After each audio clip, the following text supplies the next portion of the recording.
안녕하세요. 반갑습니다. 주갈성의 성경 가이드 시간입니다. 한 주간 잘 지내셨어요? 오늘은 우리가 다니엘 세 번째 공부하는 시간입니다. 우리 지난 시간에 그 바벨론 제국의 황제 느부갓네살 그 황제가 어느새 그 교만이 하늘을 찔렀죠.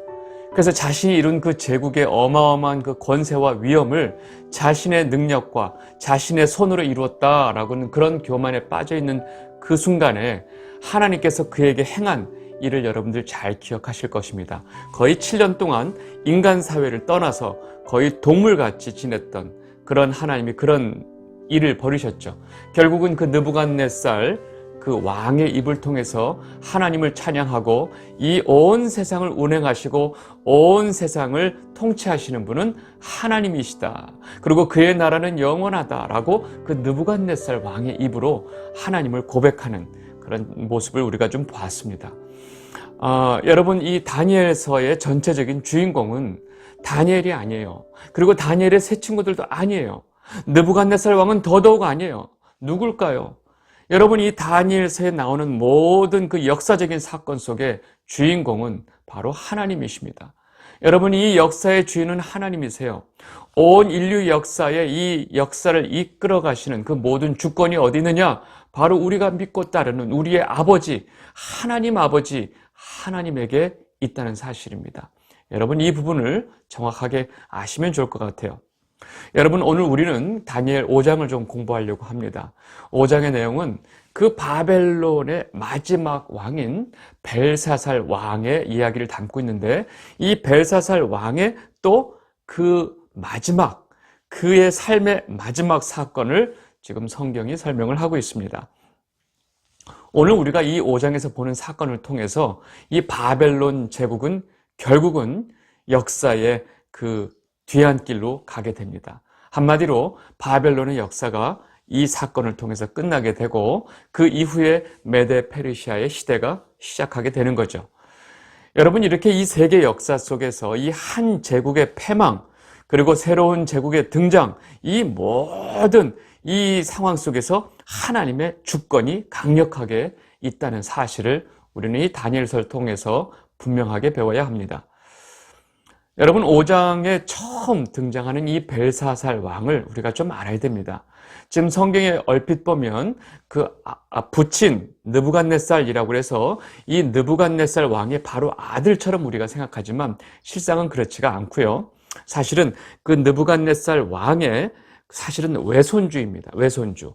이 느부갓네살의 사위인 그 나보니두스 왕과 그의 아들 벨사살이 사실은 지금 공동 통치를 하고 있는 형태입니다.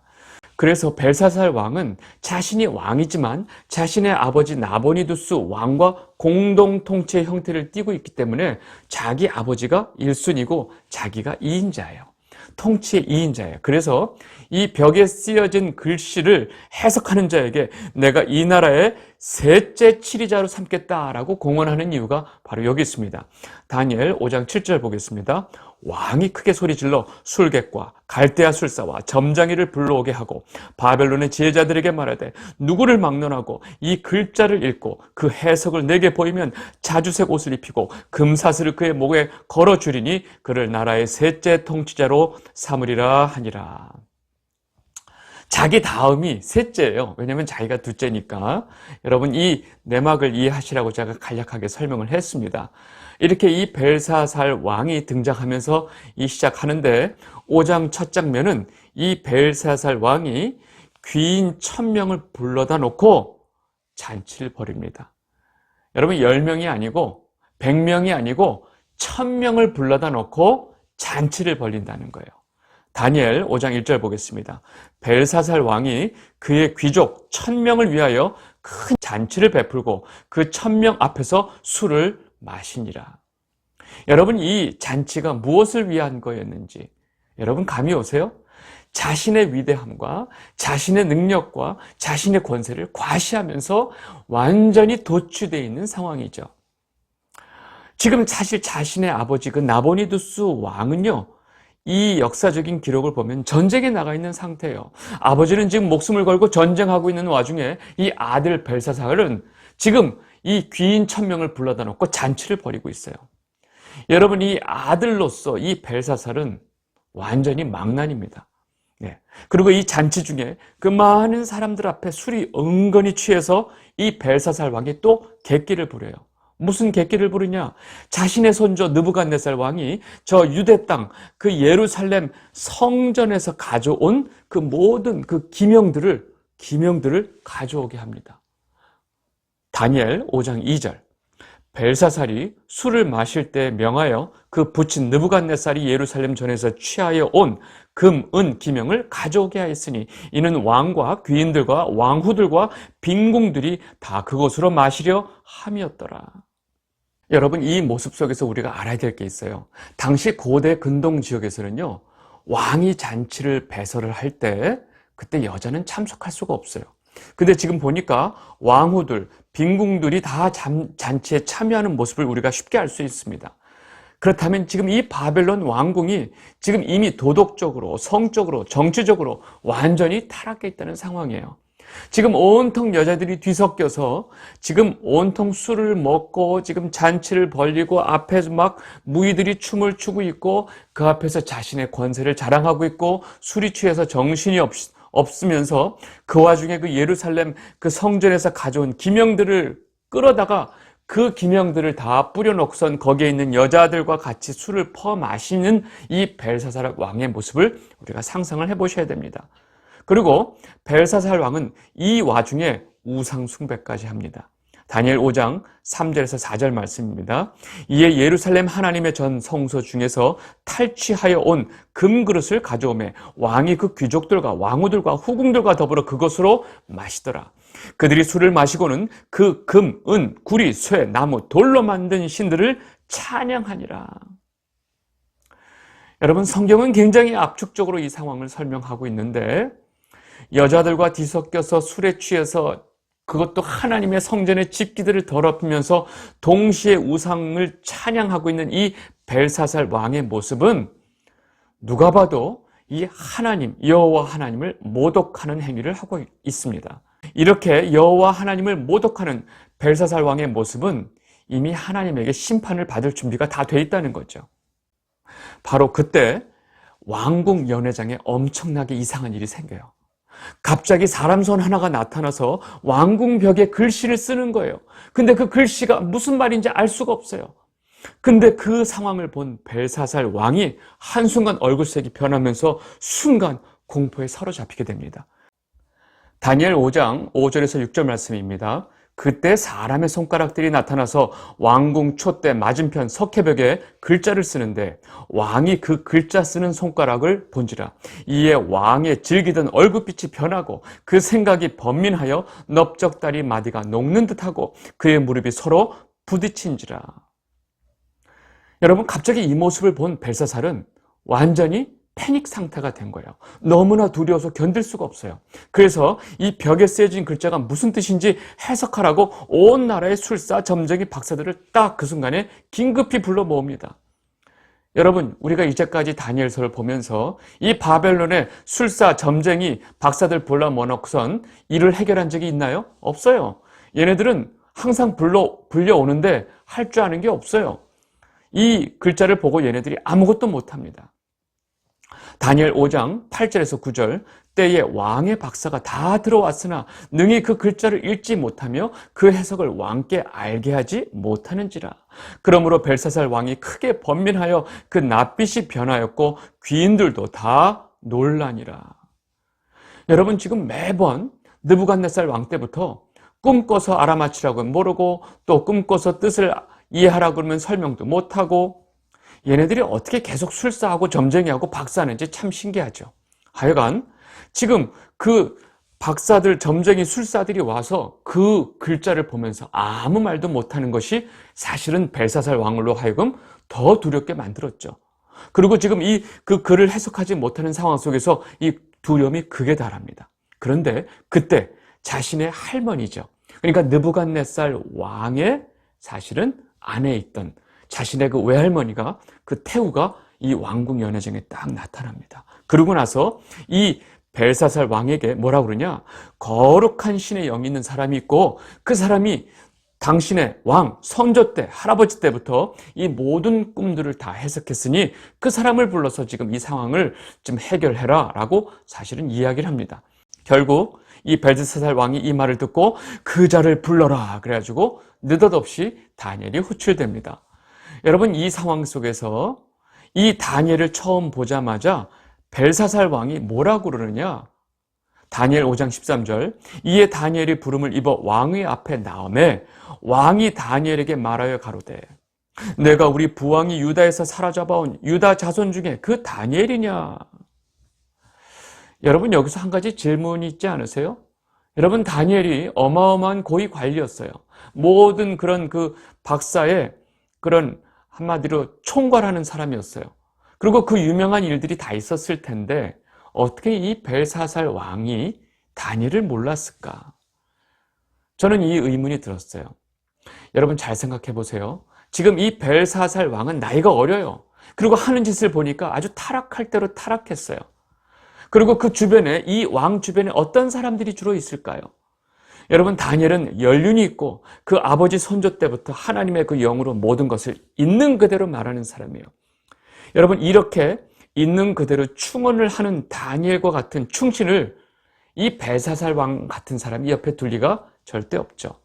이 벨사살 왕은 그 옆에 온갖 아부하는 그 간신배들이 이 벨사살 왕을 둘러싸고 있었을 것이고, 이런 자들이 다니엘 같은 사람이 이 벨사살 왕 옆에 이 근처에도 오지 못하게 막았을 것입니다. 그러니까 이 마침내 다니엘을 보고 나서 벨사살이 이렇게 질문을 하는 거죠. 그러고 나서 이 질문을 한 다음에 이 벨사살 왕이 다니엘에게 얘기를 합니다. 다니엘 5장 16절, 내가 내게 대하여 들은즉 너는 해석을 잘하고 의문을 파한다도다. 그런즉 이제 내가 이 글을 읽고 그 해석을 내게 알게 하면 내게 자조를 입히고 금사슬을 내 목에 들이우고 너로 나라의 셋째 치리자로 삼으리라. 여러분, 이 망나니 짓을 하고 있는 벨사살 왕이 지금 이 글자 하나 해석해주면 내가 내게 이런 것을 주겠다. 여러분, 이렇게 말을 하는 그 왕의 말을 다니엘이 어떻게 이해할까요? 다니엘이 그럽니다. 그 모든 거 왕이 다 가지시고 왕이 내리시는 그런 무슨 상급 같은 거는 다른 사람에게 주십시오. 그러나 지금 이 글자에 대해서는 내가 해석을 해드리겠습니다. 라고 아주 단호하게 말합니다. 다니엘 5장 17절, 다니엘이 왕에게 대답하여 이르되 왕의 예물은 왕이 친히 가지시며 왕의 상급은 다른 사람에게 주옵소서. 그럴지라도 내가 왕을 위하여 이 글을 읽으며 그 해석을 아뢰리이다. 여러분, 지금 다니엘은 이제 곧 망하게 될 바벨론 왕의 예물이나 상급은 필요 없다는 거예요. 여러분, 그리고 지금 다니엘은 예루살렘의 그 성전 기물로 망령된 짓을 벌인 이 벨사살 왕에게 얼마나 지금 사실은 분노가 있을까요? 그러나 자신의 위치가 있기 때문에 이제 있는 그대로 이 벨사살 왕에게 이 뜻을 전합니다. 그러면서 먼저 무슨 말을 하느냐?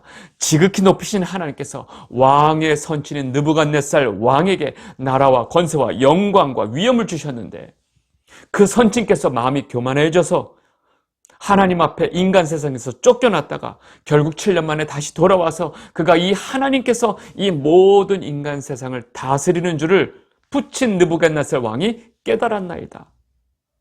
지금 이것을 지금 왕께서 다 보고 있으면서도, 그것을 알면서도 지금 이런 일을 행하십니까?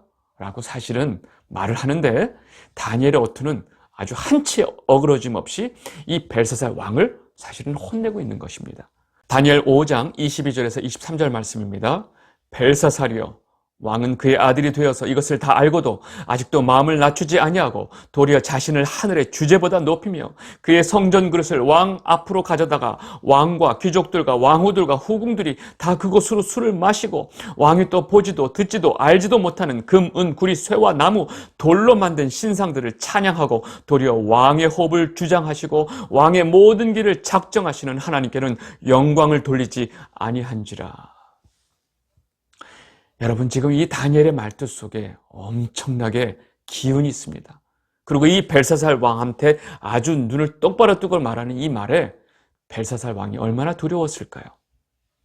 지금 다니엘이 벨사살 왕에게 하는 말은 당신이 지금 하나님 두려운 줄 모르고 지금 얼마나 망령된 짓을 하고 있는 줄 알고 있습니까? 지금 얼마나 어리석은 짓을 하고 있는지 알고 있습니까? 라고 지금 굉장히 혼을 내고 있는 거죠. 그러고 나서 다니엘은 내가 이제 이 벽에 쓰여진 글자의 말을 해석하여 드리겠습니다. 라고 말을 합니다. 다니엘 5장 25절에서 28절. 기록된 글자는 이것이니 곧 메네 데겔 우바르시니라. 이 글을 해석하건대 메네는 하나님이 이미 왕의 나라의 시대를 세워서 그것을 끝나게 하셨다 하며, 데겔은 왕을 저울에 달아보니 부족함이 보였다 하며, 베레스는 왕의 나라가 나뉘어서 메대와 바사 사람에게 준 바 되었다 함이니이다 하니. 여러분, 이 벽에 쓰여진 글자 여러분 잘 아시겠지만 결론은 이거예요. 이 나라는 끝났도다. 내가 지금 벨사살 왕이죠. 너는 이미 하나님의 그런 평가에서 이미 부족하다. 이미 하나님 보시기에 기준점 미달이다. 그리고 이 나라를 메대와 바사에게 나눠줄 것이다. 라고 사실 선포하는 거예요. 여러분, 이 글자는 한마디로 하나님께서 이 바벨론의 역사를 끝내는 아주 정확한 신호였던 것이죠. 다니엘이 이 벽에 써진 글자를 다 해석해주고 아주 분명하게 벨사살 왕 앞에 이 말을 해줬어요. 여러분, 이 말을 듣고 있었던 벨사살 왕은 그 두려움이 극도에 달했겠죠. 그런데 많은 사람들이 보고 있으니까, 자기가 했던 말이 있으니까 그 와중에 여봐라, 이 다니엘에게 내가 명한 대로 자주옷을 입히고 목에 금사슬을 메고 그에게 셋째 치리자의 권위를 주리라 하고, 사실은 그 와중에 떨면서도 자기 폼을 잡은 거예요. 다니엘 5장 29절. 이에 벨사살이 명하여 무리로 다니엘에게 자주옷을 입히게 하며 금사슬로 그의 목에 들이우게 하고 그를 위하여 조소를 내려 나라의 셋째 치리자를 삼으니라. 여러분, 이렇게 다니엘이 벨사살 왕에게 이 글자의 뜻을 알려주고 벨사살 왕이 두려움에 떨면서 다니엘에게 이 나라의 바벨론의 셋째 치리자로 삼은 그날 밤에 메대와 페르시아, 바사죠. 메대와 페르시아의 연합군이 이 바벨론 성을 함락합니다. 그리고 바로 그날 밤에 벨사살 왕은 죽임을 당하게 됩니다. 다니엘 5장 30절, 31절. 그날 밤에 갈대아 왕 벨사살이 죽임을 당하였고 메대 사람 다리오가 나라를 얻었는데 그때 다리오는 62세였더라. 여러분, 잘 생각해 보세요. 지금 그 순간에 벨사살 왕이 다니엘에게 입혀준 자주옷이 도대체 무슨 소용이 있겠습니까? 그 다니엘 목에 걸어준 금목걸이가 무슨 소용이 있겠습니까? 그리고 다니엘에게 준 이 바벨론의 셋째 치리자의 그 어마어마한 고위직 관리직이 무슨 의미가 있냐고요? 바로 그날에 바벨론이 망했는데, 여러분, 시기적으로 보면 그날 권력을 받고 그날 바벨론 왕은 죽고 바벨론 제국은 망하는 거예요. 여러분, 그게 무슨 소용이 있겠어요? 아무 의미 없죠. 다니엘은 그것을 알고 있었던 거예요. 여러분, 우리가 이 땅에서 엄청난 부와 권력과 이 권세를 소유한들 무슨 소용이 있어요? 이 세상의 나라가 곧 다 망하는데, 여러분, 다니엘은 그렇게 망하는 바벨론의 부와 권력을 거부했던 것이에요. 여러분, 다니엘이 가장 소중하게 여기고 가장 중요하게 여기는 게 뭐예요? 바로 하늘의 하나님을 두려워하고 하늘의 하나님의 뜻을 따르는 것. 하나님 앞에 신실한 것이 다니엘에겐 제일 중요했다는 것입니다. 성도인 여러분들은 지금 누구를 두려워해야 되는지 분명히 아셔야 될 것 같습니다. 하나님께서 이미 이사야를 통해서, 예레미야를 통해서 이렇게 바벨론의 멸망을 이미 예언을 했어요. 바벨론은 이 하나님 앞에 범죄하고 있는 남유다를 심판하는 도구로 사용하지만, 이 심판의 도구로 사용한 이후에 이 교만해지고 패역하고 너무나 죄가 차 있는 이 바벨론을 내가 다시 심판할 것이다 라고 이미 예언을 했다는 사실입니다. 이사야 13장 17절 18절 보겠습니다. 보라, 은을 돌아보지 아니하며 금을 기뻐하지 아니하는 메대 사람을 내가 충동하여 그들을 치게 하리니 메대 사람이 활로 청년을 쏘아 죽이며 태 열매를 긍휼히 여기지 아니하며 아이를 애석하게 보지 아니하리라. 여러분, 이 사례를 통해서 분명히 메대 사람에 의해서 바벨론이 멸망할 것이다 라고 예언을 하신 거예요. 예레미야도 이 바벨론이 연합국, 지금 실제로 메대와 페르시아의 연합국이 지금 쳐들어왔거든요. 연합국에 의해서 멸망할 것을 예언했습니다. 예레미야 50장 9절, 보라, 내가 큰 연합국으로 북방에서 일어나 나와서 바벨론을 치게 하리니 그들이 항우를 버리고 쳐서 취할 것이라. 그들의 화살은 연숙한 용사의 화살 같아서 헛되이 돌아오지 아니하리로다. 여러분, 예레미야의 예언대로 그 엄청난 위세를 떨치던 바벨론 제국은 결국 이 메데 페르시아의 연합군에 의해서 완전히 멸망하게 된다는 사실입니다. 이 영상을 보고 계신 주갈성 성도 여러분, 여러분들도 다니엘과 같이 정말로 내가 어디에 속했는지, 어느 나라, 어느 분에게 속했는지를 분명히 깨닫게 되는 여러분이 되시기를 바랍니다. 온 천지 만물을 운행하시고 온 세상의 권세와 영광이 바로 하나님 손에 있다는 사실을 여러분 오늘 다시 깨닫게 되시기를 진심으로 바랍니다. 성도는 우리의 만복의 근원이 되시는 하나님을 두려워하고 하나님의 뜻을 최우선으로 여기며 사는 자들인 것을 다시 한번 확인하는 여러분이 되시기를 진심으로 바랍니다. 오늘 말씀 여기까지 하도록 하겠습니다. 감사합니다.